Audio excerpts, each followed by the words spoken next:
Bonjour et bienvenue à ce troisième Diane Retro. Merci Dr D. Je suis votre hôte avec Léviathan, moi c'est Thomas Réau du coup. Hello. Et nous allons interroger nos deux experts qui sont Ante Hello. et Dr D. Bonjour, bonsoir à tous. Sur un jeu que je sais même pas pourquoi on a besoin d'un Diane Retro, tellement ils en ont déjà parlé des milliards de fois. Sur un jeu qui est leur bébé, leur chouchou, leur adoration. Je parle bien sûr de Metal Gear Solid, le premier épisode sur PlayStation 1. Exactement. Nous allons commencer du coup comme à l'accoutumée par la fiche technique. Donc j'ai déjà un petit peu spoilé en disant que ça sortait sur PS1, mais je pense que vous aurez bien d'autres choses à nous dire. Donc quels sont les éléments qui caractérisent ce jeu? Déjà la date de sortie, enfin l'année de sortie disons. Il est sorti en 98 au Japon et aux États-Unis, et chez nous il est arrivé en 1999, donc sur PlayStation 1 comme tu l'as dit. Et ce qu'il faut dire aussi, c'est que Metal Gear Solid à la base ça partait d'un projet qui s'appelait Metal Gear 3, parce qu'il faut savoir, il y a eu deux jeux nommés Metal Gear et Metal Gear 2. Je sais que Metal Gear 2 il a aussi un sous-titre, mais je l'ai oublié. Snake's Return. Ah voilà, c'est ça. Qui en fait précédait cet opus là, et cet opus c'était à la base supposé être la suite, même jamais il a du coup servi d'une sorte de reboot et de lancement d'une nouvelle saga qui du coup était Metal Gear Solid, que les gens différencient quand même de Metal Gear en général, même jamais effectivement les trames scénaristiques sont assez liées et puis un petit peu mélangées. Je me permets directement ma première question en tant que non-connaisseur. Du coup, c'est vraiment un reboot, Metal Gear Solid. C'est pas une suite cachée des deux épisodes. Alors c'est plutôt une suite, parce que les deux premiers épisodes décrivent, disons, des missions entre guillemets de jeunesse de Solid Snake, qui sera le héros de la série Metal Gear Solid, contre un boss final qu'on ne croisera pas du tout, mais qui sera évoqué en permanence dans l'histoire, qui est Big Boss. D'ailleurs très présent dans toute la trame des autres épisodes. Et mais du coup, ils sont canoniques. Les deux premiers épisodes sont canoniques. Ils sont canoniques du point de vue du scénario en particulier. Mais simplement, souvent, ils sont un peu laissés de côté parce que, au-delà des grosses ficelles, ils sont un petit peu plus ennuyeux parce qu'ils ont bien plus que 30 ans. C'est deux jeux qui sont sortis sur une console qu'on n'a pas tellement connue, qui était la MSX2.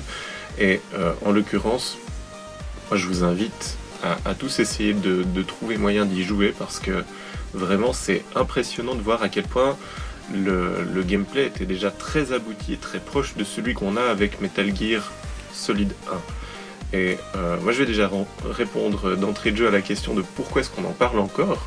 Tout simplement parce que je pense que c'est vraiment un moment clé dans l'histoire du développement des jeux vidéo en termes d'interaction et de point de contact dans le rapport entre le cinéma et les jeux vidéo. La preuve, c'est qu'en fait toute la série est vraiment très teintée de références à des films d'action, et là ça ne va pas manquer non plus, avec des choses qui sont des fois très très grosses ficelles, très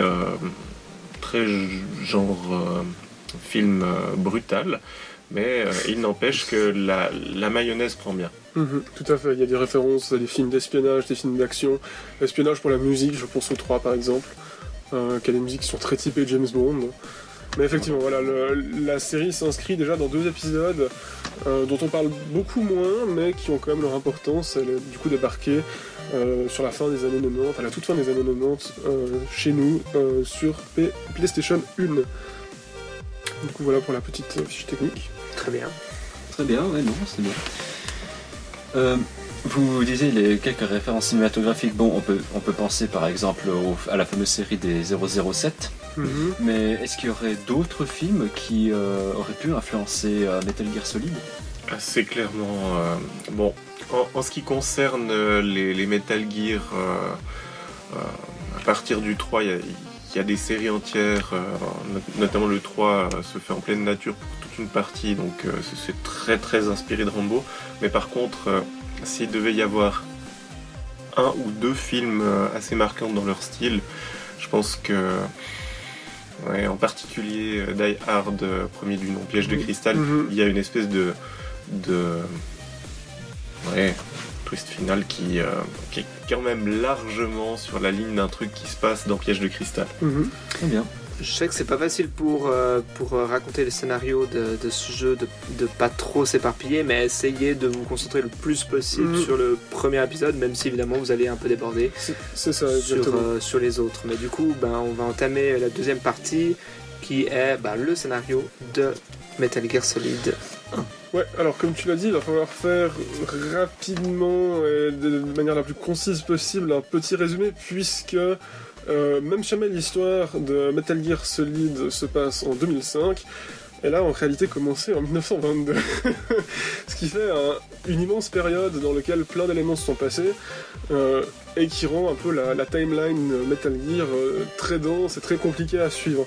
Notamment déjà parce que Metal Gear Solid n'est pas le premier chronologiquement. Déjà on a eu les 2 premiers Metal Gear, mais même dans la saga Solid, dans l'ordre, si jamais je le fais, c'est Metal Gear Solid 3 Snake Eater, MGS Portable Ops, MGS Peace Walker, Metal Gear Solid 5 Ground Zeroes, Phantom Pain. Ensuite on a les 2 Metal Gear, puis ensuite on passe à Metal Gear Solid. Donc il y a tout plein d'éléments déjà qui ont eu le temps de se passer avant. Mais les plus importants, je pense, déjà, c'est de parler vite fait des Patriotes, qui a justement été créé en 1922, qui est une organisation... non, c'est les Philosophes, pardon. Les Philosophes, qui est une organisation secrète qui est composée des plus grands hommes politiques, influents, économiques des États-Unis, de Russie et de Chine. Cette société secrète, elle va engager des armées privées, c'est ça, notamment une dirigée par un personnage qui s'appelle The Boss, qui va mener plusieurs missions pour justement ce groupe secret. Et ce qui va se passer, c'est qu'on va très vite arriver au 3e épisode qui se passe en 1964, dans lequel The Boss, Naked Snake, qui va devenir Big Boss, voilà, va être envoyé en mission pour récupérer un scientifique russe. Malheureusement, elle va échouer parce qu'il s'est fait trahir par The Boss. Au fur et à mesure de son aventure, il va réussir non seulement à détruire un des prototypes de Metal Gear, mais en plus il va vaincre The Boss, et lui va devenir du coup le chef, Big Boss. C'est quoi un Metal Gear ? Alors un Metal Gear, ce sont des tanks nucléaires motorisés qui ont la particularité de pouvoir tirer des ogives nucléaires n'importe où et de se déplacer. D'abord, les modèles, ça va être vraiment des tanks, notamment dans Metal Gear Solid 3, c'est vraiment un gros tank simplement, et ils vont devenir de plus en plus sophistiqués pour devenir des espèces de créatures cybernétiques de pointe dans les épisodes futurs, donc notamment Metal Gear Solid 4 ou Metal Gear Rising. Après cela, en fait, Big Boss va commencer à agir un petit peu de son côté. Il va monter sa base, qui est Mother Base, qui, par la force des choses, va être attaqué par un groupe inconnu, enfin, un groupe plus ou moins inconnu qui s'appelle XOF, et la Mother Base va être détruite. Ça, c'est les éléments du 5. Je suppose que le XOF est une référence à Fox, qui est quand même un grand truc de... Exactement, c'est l'unité pour laquelle Big Boss opérait et dont il a repris le contrôle en battant Big Boss. Désolé, j'avais oublié ce petit détail, qui est quand même un peu important, je dois admettre. Mais ensuite, par la force des choses, la Mother Base est détruite. Là, on a la timeline du 5 qui est vraiment un immense bordel, d'autant qu'elle n'arrive pas bien à connecter tous les points, donc on va éviter d'en parler. Tout ce qu'il faut savoir, c'est que suite à cette attaque de la Mother Base, maintenant je te laisse juste continuer parce que là j'ai un groupe bleu. Oui, je te viens en aide. En l'occurrence, à partir du moment où la Mother Base se retrouve attaquée, Big Boss se met au vert pendant quelques années. On suppose qu'il est dans le coma et qu'il en ressort dans les années 80. Et il finit par se venger de l'unité qui a tenté de l'éliminer. Et on s'aperçoit, comme trame de fond de l'histoire, que finalement il y a un énorme clivage entre les différentes personnes qui, durant les premières années de mission de Big Boss, se sont partagés l'argent, le trésor de guerre des philosophes pour tenter de s'en servir pour faire le bien. Et ces différences, ces divergences de vision font qu'il va y avoir un énorme clivage entre le chef de la CIA et Big Boss qui, à coup de guerre politique et militaire, vont se mettre à la figure pendant de nombreuses occasions. Et en fait, les révoltes qui donnent lieu aux épisodes peu connus de Metal Gear 1 et 2 sont des révoltes pour lesquelles, en fait, Big Boss, qui est encore à la tête de l'unité Foxhound, envoie son jeune soldat Solid Snake affronter quelqu'un qui s'avère être Big Boss comme boss final, ce qui est complètement bizarre.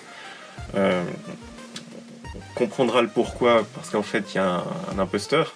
Puis la deuxième fois on a une espèce de deuxième soulèvement, où cette fois il y a affrontement avec le vrai Big Boss dans le deuxième épisode. À cette occasion, on croise deux personnages qui seront encore recroisés dans la série, particulièrement dans Metal Gear Solid, qui seront le colonel en charge de superviser Solid Snake, qui sera le colonel Campbell, qui est un copier-coller du colonel Troutman dans Rambo, raison pour laquelle j'en parlais tout à l'heure, et surtout son espèce de grand frère en termes militaires, son modèle, qui est le super soldat Grey Fox, qui est le seul à être à ce point doué qu'il a obtenu le titre suprême de renard. Dans le système militaire proposé par Metal Gear, chaque soldat est associé à un nombre d'animal. Et c'est ce qu'on va croiser précisément dans la situation militaro-terroriste qui crée le terreau dans lequel se développe Metal Gear Solid 1. Mmh. Et du coup, Metal Gear Solid 1, ce sera une de ces révoltes, justement, qui se passe dans un endroit, une base nommée Outer Heaven. Shadow Moses. Shadow Moses, excuse-moi, Outer Heaven, c'était dans le 2, Metal Gear 2.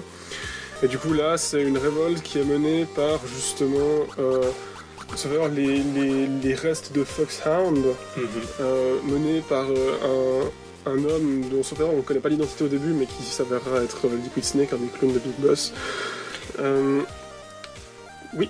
Là, on a commencé le scénario du 1, du coup. Ouais, là on commence. Donc du coup, en fait, D'accord. il y a cette révolte à Shadow Moses, et Solid Snake est envoyé là-bas pour voir un petit peu ce qui se passe et éliminer la menace qu'il pourrait y trouver. Oui. Et ça, c'est le début du jeu. Et tout ce que nous savons en tant que joueur incarnant Solid Snake en arrivant sur place, en réalité... Attends, tu parles de Solid Snake, mais il a dit Liquid Snake avant. Oui, Liquid, c'est le leader terroriste. Ah, ok. Donc du coup, Solid Snake, c'est le gentil, et Liquid Snake, c'est un méchant. D'accord. Exactement. Alors tout ce que nous savons, c'est qu'effectivement, il y avait un exercice militaire top secret dans cette base de Shadow Moses qui est en Alaska, qui avait pour but de tester une nouvelle arme dont on ne connaît pas vraiment la nature. Et que deux choses se sont passées. La première, c'est que il y a eu une révolte de super soldats issus de l'unité Foxhound, dont fait partie Solid Snake. Et la deuxième chose, c'est qu'il y a un certain nombre d'otages à libérer. Le colonel Campbell est rappelé, puisque c'est l'ancien leader de Foxhound, pour diriger Solid Snake dans sa mission. Et autour de lui, il y a toute une équipe qui le soutient par radio. En fait, la radio a une espèce de dimension particulière dans ce jeu, parce qu'il y a énormément de dialogues, énormément de discussions dans des moments qui sont absolument pas opportuns, mais qui marchent bien scénaristiquement parlant. Et parmi les personnages clés qu'on ne verra jamais parce qu'ils sont uniquement, si j'ose dire, dans l'oreillette, même si la mise en scène permet de voir leur tête, on va trouver... Big Boss? Non, alors Big Boss... Je confonds tout. Ouais. Il est mort, lui c'est bon. Là, il est mort et remort, en tout cas pour l'instant. Mais on va trouver le docteur Naomi Hunter, qui sera la médecin chargée de surveiller que Snake va bien, et son ancien maître le maître McDonnell Miller, qui est un des partenaires de Big Boss à l'époque et qui a formé personnellement le jeune Solid Snake jusqu'à ce qu'il devienne un soldat et un espion. Et ils sont là en support. Pourquoi ? Parce que Campbell a besoin d'aide pour une troisième raison, c'est que parmi les soldats qui étaient chargés de surveiller l'exercice, il se trouve qu'il y avait aussi sa nièce qui est sur place et qu'en mission secondaire parmi les véritables otages à libérer, Solid Snake a comme mission tacite d'essayer de ramener vivante la nièce du colonel. Meryl Silverberg. Exactement, Meryl, qui est du coup une soldat elle aussi sur une de ses toutes premières missions. Mm-hmm. Et c'est avec cette trame de départ que l'on se retrouve littéralement parachuté, si j'ose dire, quand en réalité on a une première cinématique où on arrive par voie maritime. Exactement, on est à l'intérieur d'une torpille et on arrive dans un port de la base qui est en fait un complexe d'armement avec rien. Et c'est vraiment là que va se jouer tout le principe des Metal Gear. Il s'agit de survivre, d'être hyper discret, de se faufiler dans un complexe qui est bourré de soldats et de terroristes, en étant invisible, en évitant de déclencher des alertes et en se débrouillant avec tout ce qui traîne sur place. Ce qui est très bien dans un complexe déjà ultra armé, on va facilement trouver des flingues et autres. Mais là, je m'enfonce un peu dans la thématique du gameplay, alors qu'on peut plutôt parler du scénario. Du coup, en fait, une fois qu'on arrive à la base Shadow Moses, on va commencer à s'infiltrer et on va assez vite trouver 2 otages.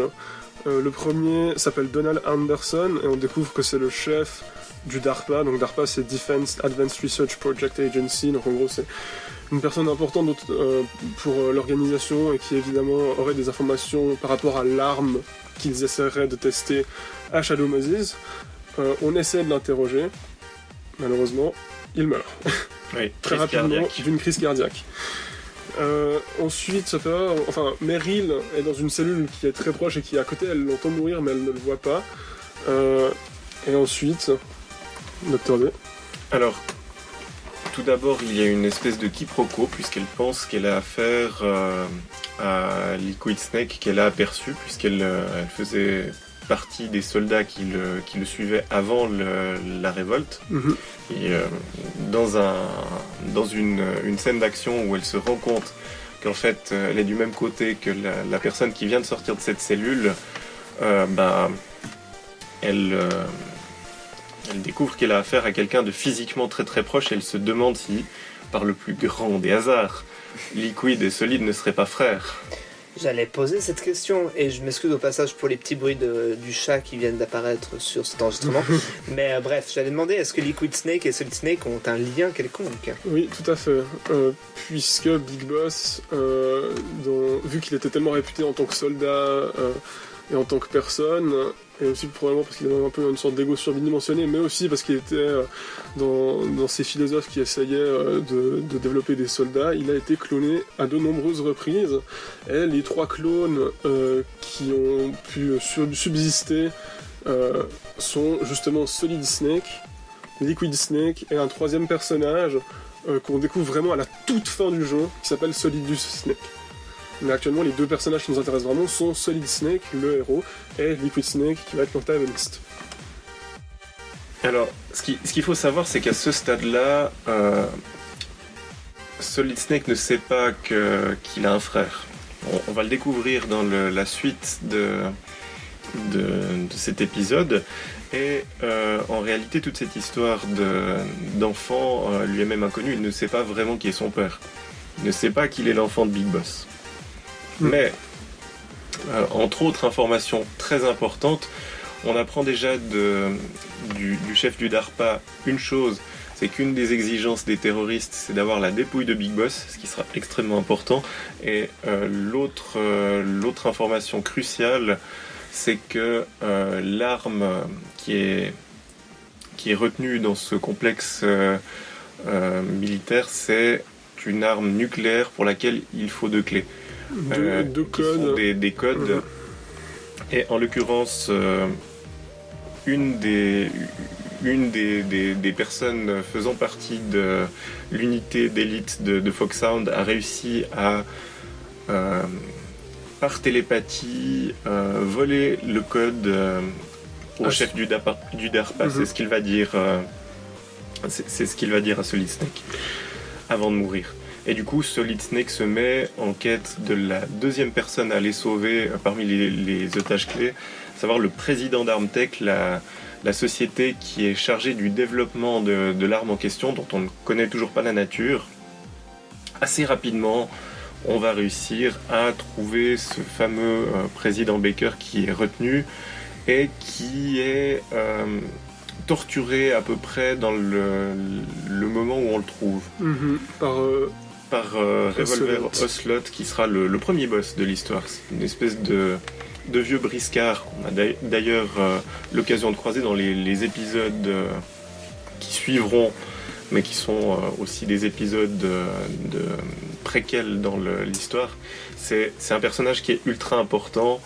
On s'aperçoit qu'il est lié à toutes les affaires et que fort probablement c'est lui qui a glissé à l'oreille de Liquid que la révolte lancée est opportune.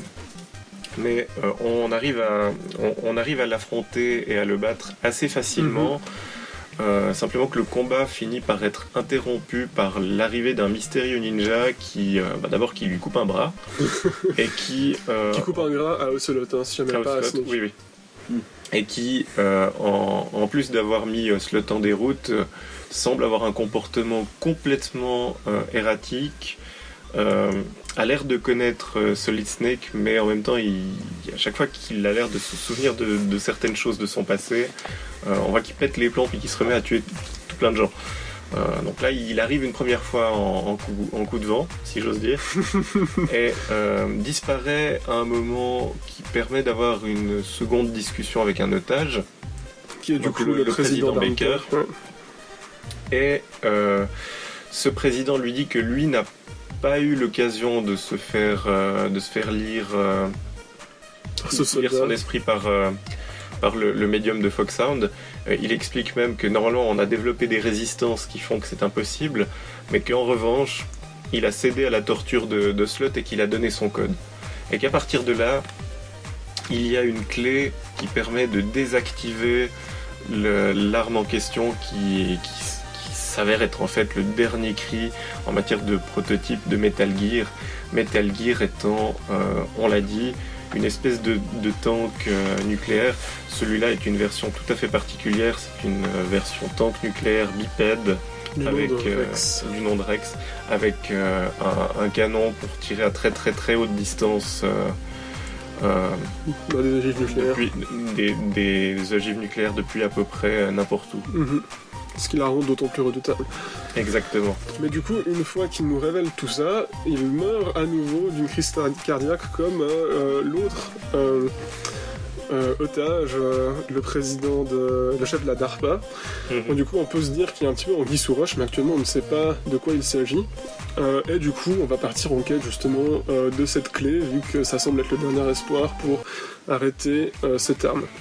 Tout à fait, et comme le hasard fait bien les choses, cette clé, il se trouve qu'elle est déjà dans les mains de la personne qu'on a déjà croisée sans connaître son identité, à savoir la nièce du colonel Merrill, qui a réussi à se sauver de sa cellule et qui, puisqu'elle est loyale au gouvernement, continue à se balader sur le complexe déguisée en soldat terroriste, et sous sa cagoule...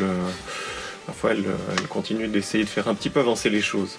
On essaye de mettre la main sur elle, ce qui va être toute la suite de la trame de l'histoire, en allant également à la rencontre d'un troisième otage, qui sera le Dr Emmerich, qui est l'ingénieur en charge de la conception de Metal Gear, pour savoir si le Metal Gear est absolument à 100% définitivement prêt à tirer les ogives. Parce qu'il est, en l'occurrence, ce que l'on sait, c'est que cette révolte a lieu parce qu'ils font le premier exercice à blanc du Metal Gear, et ce qui est vérifié, c'est si oui ou non il est opérationnel, et quelles seraient ses faiblesses et comment le détruire si ça devenait nécessaire. Pour cette raison, il est important d'essayer de retrouver le Dr Emmerich, qu'on reverra dans toute la série sous le nom de Takon, puisque c'est une figure iconique qui assume son goût pour tout ce qui est manga et animé, notamment en termes d'animé futuriste, d'où le design de Metal Gear Rex. C'est un otaku. Alors, la suite des aventures de Solid Snake, qui a finalement recroisé sur sa route le Dr Emmerich et le ninja, l'amène déjà à se rendre compte qu'en fait le ninja se trouve être la version plus ou moins ressuscitée de Grey Fox, son vieux partenaire de guerre qu'il a finalement affronté dans une précédente mission en se battant à main nue dans un champ de mine, ce qui est outrageusement stupide et grandiloquent, mais c'est comme ça, et qui cherche, semble-t-il, à se venger. On ne sait pas très bien ce qu'il est en train de faire sur cette base, ni ce qu'il y fout en fait, soyons honnêtes, mais ça a le don de perturber la révolte autant que la mission de Solid Snake. L'autre aspect, c'est qu'en chemin, il tombe, cette fois avec Meryl, qu'il a également retrouvé pour récupérer la carte clé, sur un membre particulièrement important de Foxhound, le médium Psychomantis. Exactement. Alors, dans ce cadre-là, on a un premier affrontement qui est extrêmement difficile et particulier dans l'histoire du jeu vidéo, puisque d'abord il tente de prendre le contrôle de Meryl, et puis qu'ensuite on a affaire à quelqu'un qui devine tous vos mouvements. Et qui devient du coup visiblement imbattable. Mais il y aura une technique que je pense qu'on va expliquer plutôt dans les parties éléments marquants, parce que c'est vraiment quelque chose qui ressort beaucoup de ce jeu. Tout à fait. Mais qui en fait un personnage assez effrayant qui a l'air de deviner tout ce que pense tout le monde, et qui en fait, lui, n'est venu ici que pour le plaisir de la destruction de masse, alors qu'il a très bien compris que les intentions de leur leader sont encore plus négatives que ce qu'il a l'air de vouloir demander. À partir de là, les affrontements s'enchaînent, mais surtout ce qui se passe d'extrêmement important à la sortie de cette rencontre avec Psychomantis, qui, à la différence du précédent boss, meurt, et ce sera pour le coup le cas de tous les boss qu'on va croiser, un par un ils vont se faire décimer. Meryl, à peine sortie du bâtiment, se prend une balle tirée dessus par un sniper. C'est triste. Du nom de Sniper Wolf. Mais en l'occurrence, ça change complètement la dynamique du jeu, puisque pour essayer de la sauver, Snake va se faire capturer, et à partir de là, on a droit à toute une série d'interactions avec Liquid Snake, puis avec Revolver Ocelot et sa main valide, puisque on se fait torturer. On se fait capturer, dépouiller et torturer pour essayer d'obtenir les informations qui auraient pu être données par le chef du DARPA, puisqu'il est mort dans la présence de Solid Snake, et par le président Baker, lui aussi mort d'une crise cardiaque. Bon, ensuite, on se retrouve dans notre cellule et on arrive à s'enfuir, sauf erreur, en simulant une tache de sang avec du ketchup ou quelque chose comme ça. Mais en fait, on simule comme quoi on est blessé, du coup on nous ouvre, ce qui nous laisse le temps de foutre un garde à terre et de l'incapacité. Et à partir de là, effectivement, les autres affrontements s'enchaînent, et l'histoire suit son cours jusqu'à arriver relativement loin, jusque dans le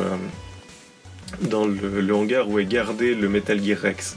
Et là se joue une petite énigme, puisque la clé qui a été transmise à Meryl, qu'on n'a pas encore retrouvée depuis qu'elle a été capturée, la clé, nous avons réussi à la garder, mais il n'y en a qu'une. Et en fait, il faut 3 clés pour réussir à désactiver le Metal Gear. Le protocole de tir de Giv. Le Metal Gear restant dangereux et potentiellement opérationnel, mais sans le nucléaire s'il est désactivé.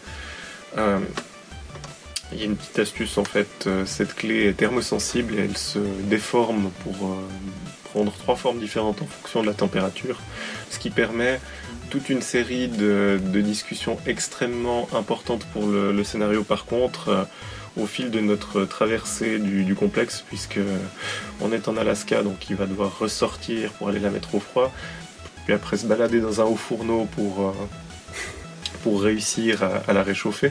Voilà. Encore des grosses ficelles, il faut bien l'admettre. Mais qu'est-ce qui va se passer en toile de fond?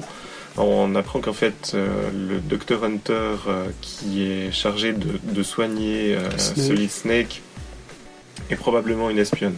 Et ça, dans le fil des discussions, c'est le maître Miller qui commence à l'apprendre à Snake parce qu'elle est incohérente dans ses explications.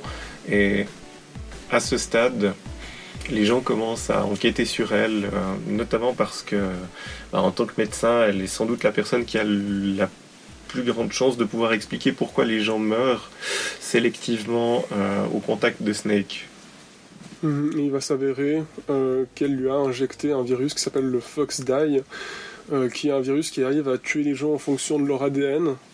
Donc le codant, c'est un virus qui est assez compliqué, mais en fait, on découvre en fait que du coup on était une sorte de pantin de l'agence qui nous a engagés pour faire cette mission, puisqu'en fait on nous a envoyés pour éliminer un à un les différents membres plutôt gêneurs. Simplement en entrant en contact avec eux, on va leur passer le virus et le virus ça va s'activer pour eux. On est d'ailleurs nous-mêmes à un moment frappés par ce virus et on est désorientés. Par contre, on ne va pas en mourir. Pourquoi? Alors, ça, ce sera le twist un peu final. Le twist final, mais effectivement, on se rend compte qu'on est porteur du virus et qu'on ne sait pas à quel moment il pourrait se déclencher, ce qui met une pression supplémentaire, tout en sachant que, du point de vue de l'opération terroriste et de l'opération de sauvetage, il y a une nouvelle pression, c'est que leur unique moyen de sauver tout le monde est potentiellement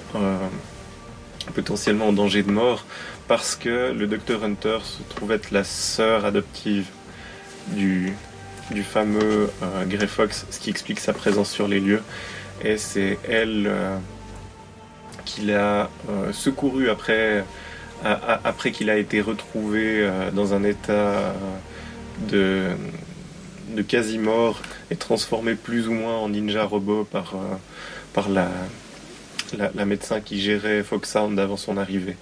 Elle cherche à se venger et du coup toute la mission est compromise par ça. Alors ça c'est le premier revirement. Le second revirement qui est tout aussi important, c'est que à partir du moment où les 3 clés sont rentrées dans la serrure pour la désactivation de Metal Gear, on s'aperçoit en fait qu'on a été complètement berné et que le protocole de désactivation marche aussi pour activer Metal Gear si on n'a pas les 2 codes. Et c'est là que les choses se corsent.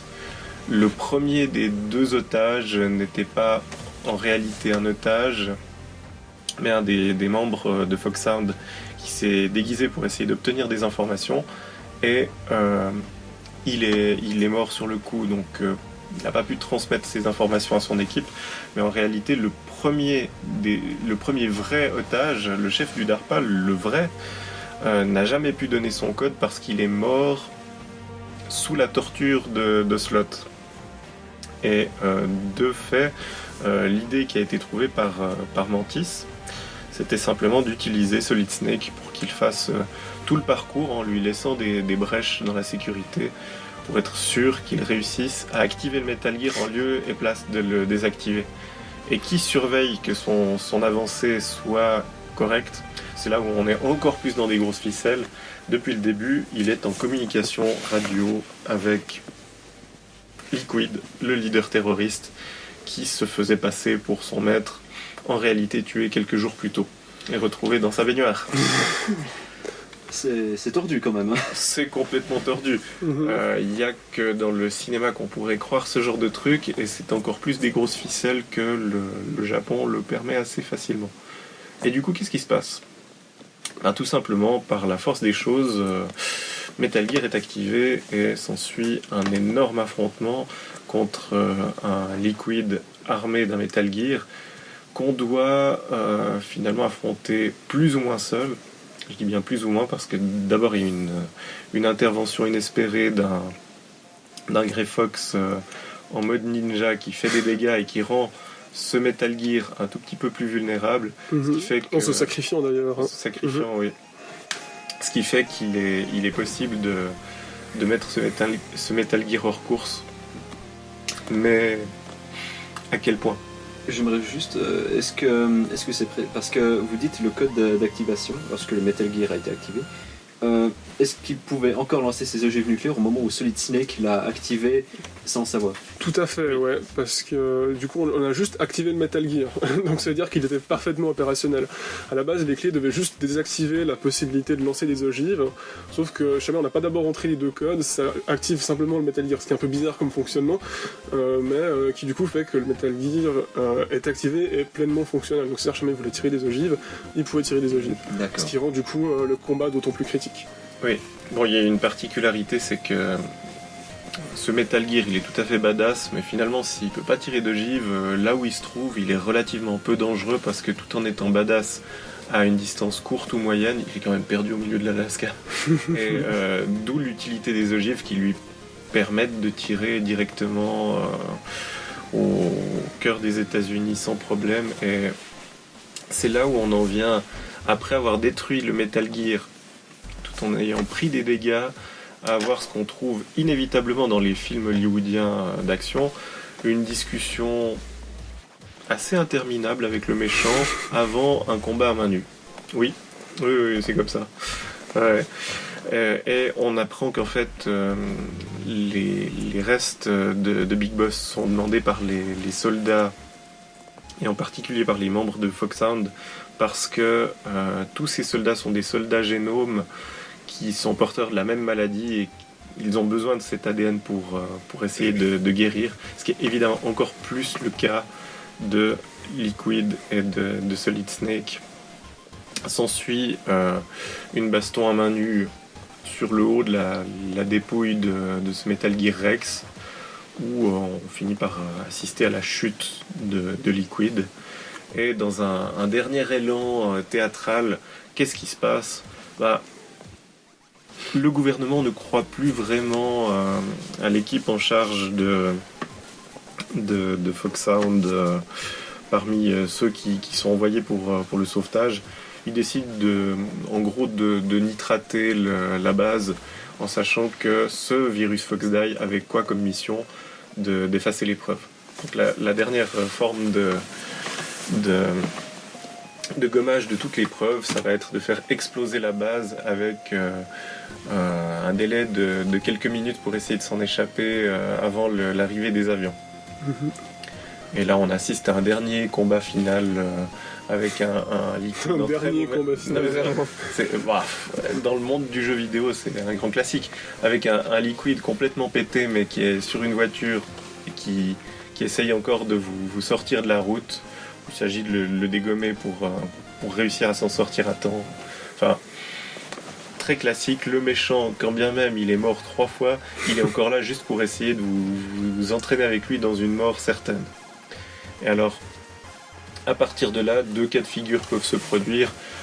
Soit vous vous échappez avec Meryl, qui a survécu si vous avez résisté à la torture, soit vous vous échappez avec le docteur Emmerich, qui de toute façon s'échapperait de son côté sinon, parce que en ne résistant pas à la torture, vous laissez à Revolver Ocelot l'occasion d'aller la tuer. Mais dans toutes les situations possibles, on se retrouve à avoir un Liquid Snake qui se relève vaguement, encore une dernière fois, avant de succomber à une nouvelle crise cardiaque, la 3e qu'on croise dans cet épisode. Et il a le temps de dire qu'il est lui-même victime du Foxdie. Ce qui est évidemment quelque chose qui amène à une discussion par radio, la dernière, avec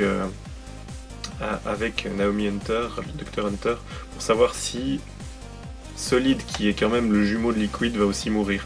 Et en gros, il y a une espèce de réponse un peu floue qui lui laisse entendre que c'est son choix et que voilà, avant que l'armée arrive pour retrouver les survivants et faire le ménage, ils ont intérêt à disparaître, lui et la personne qui l'accompagne. Et c'est sur ce twist final un peu foireux que se termine l'épisode, extrêmement riche en informations et en différence entre les deux versions selon qu'on part avec ou sans Meryl avec nous. Eh bien, merci. Maintenant, nous allons passer au gameplay. Donc, je vais laisser la parole à Ante pour nous expliquer un peu ce qui fait ce Metal Gear Solid.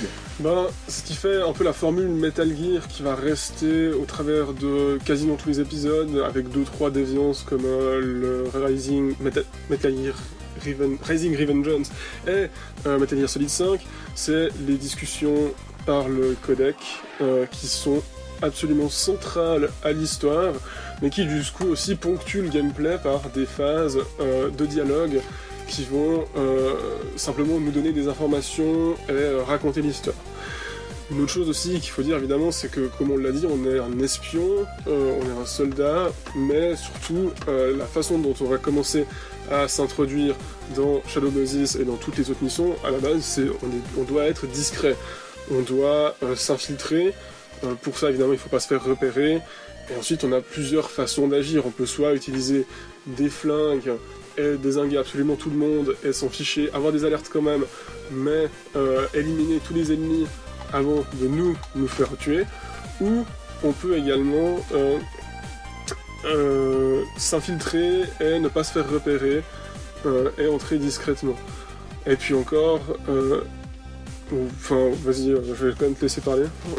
Oui, j'allais abonder dans ton sens sur le principe de discrétion en sachant que fondamentalement le gameplay il n'a pas vraiment changé par rapport aux épisodes dont on parlait, Metal Gear 1 et 2.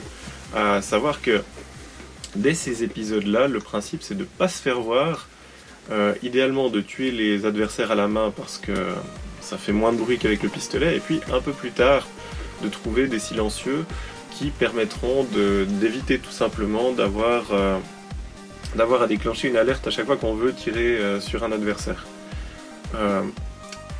Un des éléments de ce principe-là qui est vraiment essentiel, c'est que tant qu'il n'y a pas d'alerte, c'est assez tranquille, mais en plus on a accès à d'autres fonctionnalités, notamment à un radar. Et quand on est en mode alerte, les ennemis se multiplient, ils nous courent après, ils ont une idée plus ou moins claire de où on se situe, ils nous retrouvent jusqu'à ce qu'on ait disparu suffisamment longtemps pour qu'il n'y ait plus d'alerte. C'est ça, il y a un compteur. On perd toutes nos fonctionnalités du type le radar, savoir où sont les gens, savoir où sont les passages, et évidemment on est très lourdement exposé en termes de dégâts, parce que ce jeu... même s'il laisse cette possibilité, n'est pas destiné à être un jeu dans lequel on fait que la brute épaisse. Et ça a donné lieu à des choses assez iconiques, comme par exemple l'utilisation du carton pour se cacher, qui marche quelquefois, puis d'autres fois, les gens s'aperçoivent qu'un carton à tel endroit, ça n'a absolument pas de sens, puis ils viennent soulever le carton et ça déclenche une alerte. Ce qui peut donner lieu à des choses extrêmement drôles. Après, il y a eu toute une série de variantes dans la série sur lesquelles je ne vais pas m'étendre.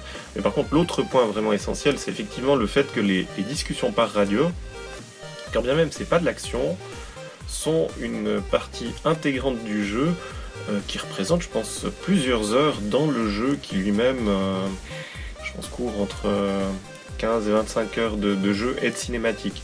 La grande différence, la grande plus-value de Metal Gear Solid par rapport à ses prédécesseurs, c'est les cinématiques justement. C'est les cinématiques. Il y a des heures et des heures de cinématiques, ce qui fait qu'en termes de vraisemblance de la temporalité, c'est complètement absurde parce qu'on a quelque chose qui devrait se dérouler en un peu moins de 24 heures, et on a des heures de discussion, de discussions souvent philosophiques sur l'importance de la place du nucléaire dans la société humaine. Ce qu'on n'a pas précisé, mais c'est qu'on a affaire à quelque chose qui se veut virtuellement, malgré quelques grosses violations de la vraisemblance, réaliste, situé dans un contexte historique dont quelques éléments sont ajoutés, mais globalement ça suit l'histoire contemporaine. Et vraiment, il y a un message qui se veut très écolo, en tout cas dans le sens de vraiment éviter de détruire la planète, même si ça reste extrêmement light, mais le tout avec des grosses ficelles à l'américaine, ce qui est assez marrant de la part de quelqu'un qui développe plutôt sur un mode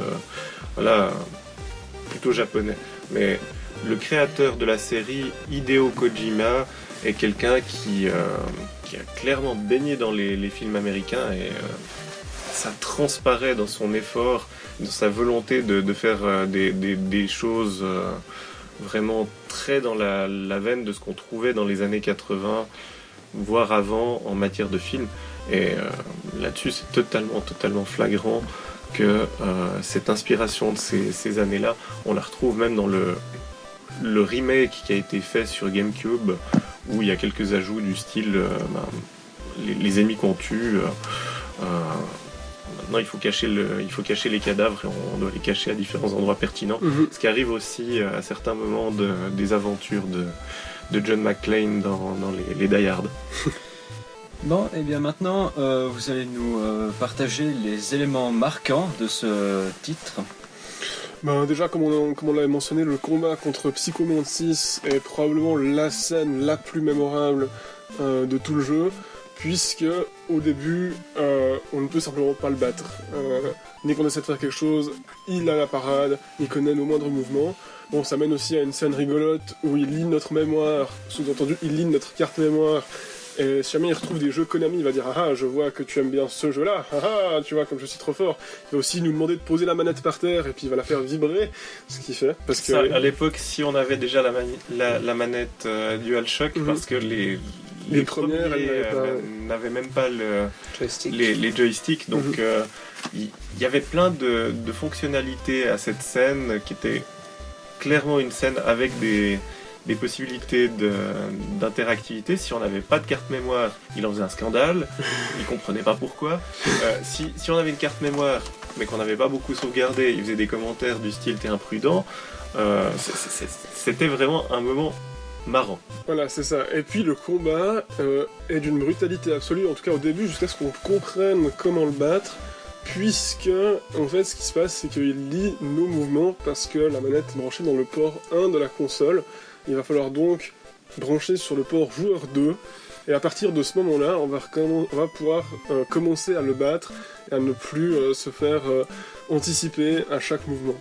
Mais ça, j'ai une question par rapport à ça. J'ai toujours entendu cette façon de le tuer, mais est-ce que le jeu vous indique d'une quelconque façon qu'il faut faire ça, ou bien c'est juste que tout le monde le sait parce que tout le monde le sait? Oui, le jeu nous l'indique. Alors, il y a plein de ces petits trucs pour lesquels on pourrait simplement être dans l'impossibilité totale d'avancer si le jeu ne l'indiquait pas. Et le jeu est très allusif avec ça, mais là, au bout d'un certain temps passé à essayer de le combattre, on a un appel avec proposition du colonel d'essayer ça. Il y a des moments où la discussion porte spécifiquement sur les actions en mélangeant un peu le contexte intradiégétique avec les touches, et puis le quatrième mur il est brisé mais 15 fois par heure. D'ailleurs, il est tellement iconique qu'ils en font des blagues dans Metal Gear Solid 4, dans lequel on combat un personnage qui s'appelle le Screaming Mantis, c'est ça? Et pour lequel de nouveau devine nos mouvements, et si jamais on se dit « Ah, je suis sur PS3 donc je vais appuyer sur le bouton pour changer de joueur sur la manette », et ben on ne peut plus jouer, du coup on est immobilisé. Et on reçoit un appel de Takon qui nous dit non mais dis-moi que t'as changé le port de la manette, mais on est sur PS3, ça marche plus ces conneries. Ouais. C'est tellement iconique que du coup il en fait un clin d'œil absolument monstrueux dans le 4. Et du coup c'est clair que c'est vraiment une des scènes les plus marquantes, avec aussi la scène de torture. Moi personnellement je l'ai pas encore vue, donc c'est difficile d'en parler pour moi, mais je vais vite encore mentionner les discussions au codec qui sont quand même on connaît tous le son du codec qui appelle, ainsi que les différents sons qui sont utilisés, comme le son d'alerte, lorsqu'un soldat nous repère, avec le merveilleux point d'exclamation qui apparaît au-dessus de sa gueule. Tout ce genre de choses, ça fait aussi un peu l'univers Metal Gear, et c'est vraiment les choses qui ont marqué, en tout cas qui m'ont marqué personnellement. Dans les moments marquants, inévitablement, effectivement, il y a cette question de la torture, parce que de nouveau, il y a il y a vraiment une salve d'attaques sur le 4e mur, sur le fait que si on utilise un turbo ou autre pour essayer de résister, parce ça va être un exercice de mitrailler sur un bouton pour récupérer un peu d'énergie pendant qu'on se prend des dégâts. On peut décider qu'il achève Meryl, et très honnêtement, un des plus gros chocs, c'est de voir ce qui se passe si on n'arrive pas à résister ou si on n'essaye pas. Mais c'est simple, c'est la seule fois où dans le jeu on n'a pas le droit de continuer. Alors ça aussi c'est quelque chose de choc, mais c'est d'autant plus pour le présenter comme un moment qui change la suite du scénario. Et ça c'est assez intéressant comme idée. Bon évidemment, il y a plein de moments clés qui sont tous les twists à la fin où en fait Snake n'a pas vraiment l'impression qu'il peut encore faire confiance à qui que ce soit. Et sinon, j'avais un moment fun clé, mais qui peut être vraiment une catastrophe si vous n'avez plus la boîte du jeu.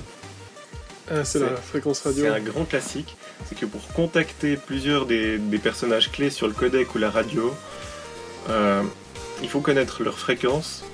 Et plusieurs fois dans la série, le seul moyen de la connaître, c'est de la trouver parce qu'elle est déjà en image sur la boîte du jeu. Cette personne m'indique que c'est la bonne fréquence, c'est juste qu'il faut avoir l'idée de se dire tiens, chez moi j'ai cette fréquence. Et à un moment donné, on découvre en fait que un CD qu'on reçoit, on est censé trouver au dos la fréquence.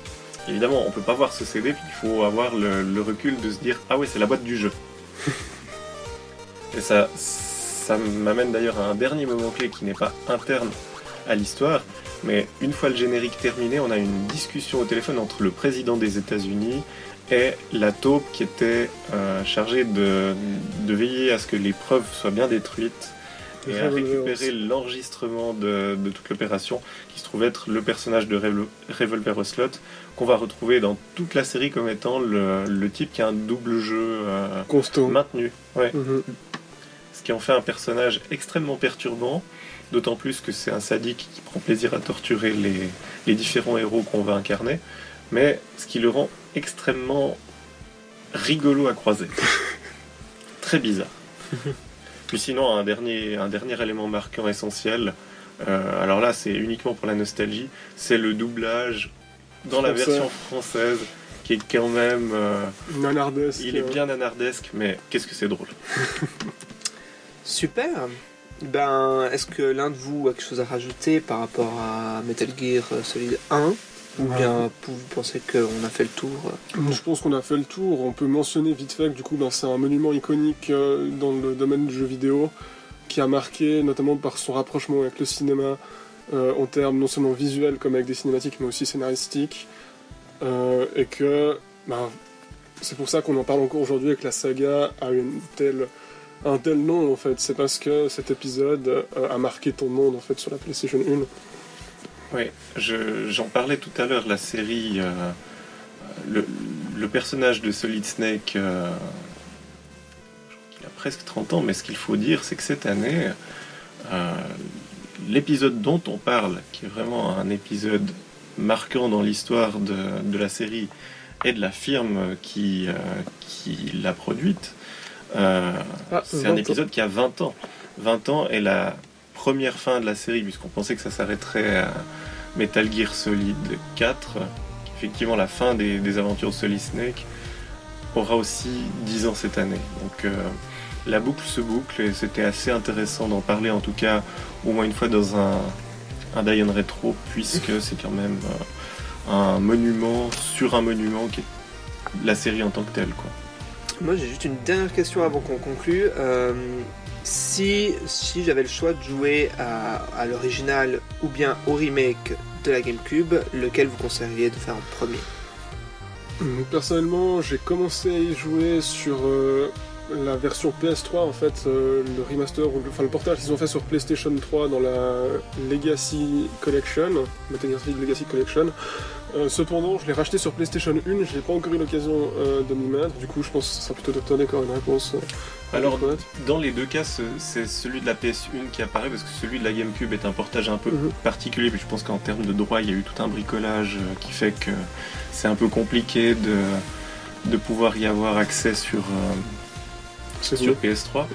Mais pour le dire simplement, le remake, il change pas énormément de choses au scénario. La seule chose, c'est qu'il apporte la jouabilité du 3e ou du 2e épisode. J'ai un petit blanc là-dessus, du temps de la GameCube. Le premier, il est clairement dans un gameplay où tout est vu du dessus, où c'est un tout petit peu plus barbare. On va avoir affaire à des graphismes qui sont, ma foi, moins esthétiques, mais à mon sens, tout y est, y compris la nostalgie du doublage foireux qu'on ne trouvera pas sur GameCube. Et ça peut valoir la peine, parce que si on n'accroche pas, au pire, on va se marrer, quoi. Donc plutôt le version originale. Ok, très bien. Eh bien, si vous avez eu du plaisir à écouter ce Dine Retro sur Metal Gear Solid, on vous invite à écouter les deux précédents, ou l'un des deux précédents. Le premier qui a été sur Final Fantasy VII et le second qui a été sur BioShock, où on fait exactement le même type de décortiquage avec d'autres experts et d'autres hôtes. Du coup, merci beaucoup à nos deux experts pour ce détaillage, ce décortiquage très bien ficelé. Je dis que vous pouvez suivre aussi les Pixels Café et le top 5x2 sur notre chaîne YouTube ou sur SoundCloud, donc n'hésitez pas, il y a des tonnes de choses à écouter. Et si vous êtes intéressé par notre association, venez sur notre site www.pixels-association.ch. Je le répéterai jamais assez, il y a un S à Pixels. Et voilà. Et sur le reste des réseaux sociaux également. C'était Tomario avec Léviaton, Ant et Dr. D. Et on vous dit à la prochaine. À la prochaine.